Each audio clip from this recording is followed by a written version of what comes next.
देखिए, आज हिंदुस्तान की डेमोक्रेसी में एक बड़ी मील का पत्थर माना जाएगा। संजय सिंह जी को बेल सुप्रीम कोर्ट की 3 जज की बेंच ने दी है और इस बेल को देते वक्त सुप्रीम कोर्ट ने जो प्रश्न केंद्र सरकार के वकील से पूछे, उनके जवाब उनके पास नहीं थे। सुप्रीम कोर्ट ने पूछा, एक आदमी है दिनेश अरोड़ा, उसके 1-2 बार नहीं 10 बार अलग अलग बयान दर्ज किए गए। 10 के 10 बयानों में उसने संजय सिंह का कोई जिक्र नहीं किया। आपने उसको अरेस्ट किया, उसको सरकारी गवाह बनाया, फिर आपने उसको दोबारा अरेस्ट कर लिया और फिर आप उसका एक 11वां बयान लेते हैं जिसमें वो संजय सिंह के विरोध में एक गोलमोल स्टेटमेंट दे देते हैं। तो ये कौन तय करेगा कि 10 स्टेटमेंट गलत थी और 11वीं स्टेटमेंट सही थी? दूसरी बात सुप्रीम कोर्ट ने पूछी, इस पूरे के पूरे मामले में मनी ट्रेल कहां है? पैसे की रिकवरी कहां है? पैसा अगर कहीं खर्च हुआ तो आप बताइए कहां है?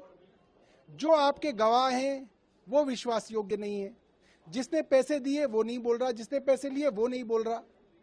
तो ये पूरा का पूरा केस जो है डगमगाने लगा और जब सबसे बड़ी अदालत की तरफ से बेल मिलती है तो इसका मतलब ये है सेक्शन 45 PMLA के तहत अगर बेल मिलती है और बेल अपोज की जाती है तो ये माना जाना चाहिए कि कोर्ट को लगा कि इस मामले के अंदर संजय सिंह दोषी नहीं है, इनोसेंट है।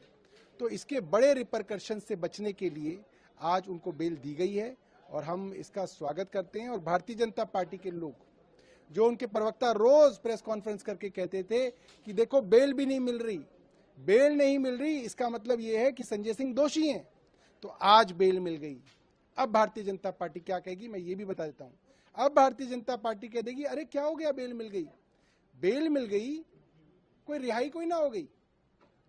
तो ये अब भारतीय जनता पार्टी सिचुएशन को पलटेगी। आगे आप क्या उम्मीद रखते हैं, जो तमाम आपके जो लीडर्स जेल के अंदर हैं उनको भी राहत मिलेगी? देखिए, हमें उम्मीद है कि एक एक करके सभी नेताओं को राहत मिलेगी।